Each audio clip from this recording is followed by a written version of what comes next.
Software engineer Sitaram incident అందరికీ తెలిసిన విషయమే.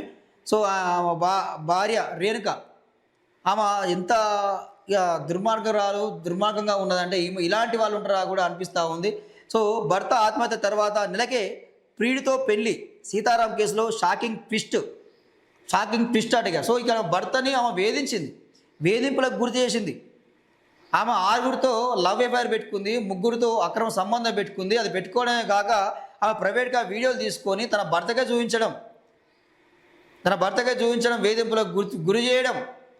అదేవిధంగా ఆమె లవరు, అందులో 3గురిలో ఒక లవర్ రమారెడ్డి. సో ఆయన ఇన్స్టాలో పోస్ట్ చేయడం, అది ఈయన చూడడము ఎట్లా ఉంటుందండి.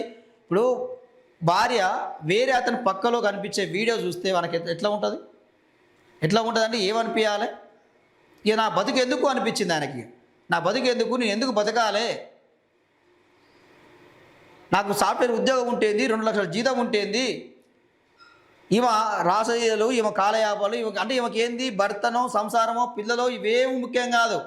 ఎవరేమన్నా సావని, ఎవరెక్కడన్నా పోని, ఏదైనా కానీ ఆమె శరీర సుఖం మాత్రమే కావాలి, అది మాత్రమే ఆమెకు కావాలి. భర్త చనిపోయిన నెలకే ఆ రామారెడ్డిని పెళ్లి చేసుకుంది. ఆ ఫోటోలు వైరల్ అవుతూ ఉన్నాయి ఈరోజు సోషల్ మీడియాలో. సో ఇలాంటి వాళ్ళు ఉంటారా అని చెప్పి కూడా ప్రజలు కామెంట్ చేయడం చూస్తూ ఉన్నాం. సో చాలా దారుణమైన విషయం. ఈయన భర్త అయితే ఆఖరికి ఎంత గొప్పవాడంటే ఈయన జరిగింది ఏదో అంటే గొడవలు ఎట్లా అవుతాయి, అయిన తర్వాత ఇంటికి పంపించి ఇక 2 నెలలు ఉందట ఇంటి దగ్గర. సరే మళ్ళీ జరిగింది ఏదో జరిగిపోయింది, ఇప్పుడు మంచిగా ఉందాం, అవన్నీ మర్చిపోదాం, నాతో మంచిగా ఉండు, పిల్లలతో మంచిగా ఉండు, సంసారం చేసుకుందాం అని చెప్పి మళ్ళీ భార్య తీసుకొచ్చుకున్న తర్వాత ఈమెం చేసింది, రాగానే వచ్చింది, ఒకరోజు ఉన్నది, తెల్లారి జంప్, ఇంక వస్తలేదు. ఇక వారం రోజులు అయింది, 10 రోజులు అయింది, ఇక తిరుగుడు మొదలుపెట్టింది. ఇక లవర్ దగ్గరికి పోయింది. సో ఫోన్ ఎత్తే పరిస్థితి లేదు, మాట్లాడే పరిస్థితి లేదు.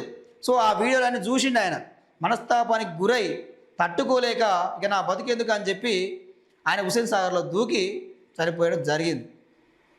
సో ఇంత దుర్మార్గాలు, ఇంత దారుణమైన, ఆఖరికి ఈమె కథ వింటుంటే మామూలు ట్విస్టులు కాదు, మామూలు దళ కథలు లేవు ఈమె దగ్గర. ఇంత దారుణం అంటే 4 సంవత్సరాల పిల్లలను వదిలిపెట్టి కూడా ఆమె శరీరం సుఖం కోసం వెళ్ళిపోయిందట, ఇంట్లో వదిలేసి. ఇది ఆమె కథ.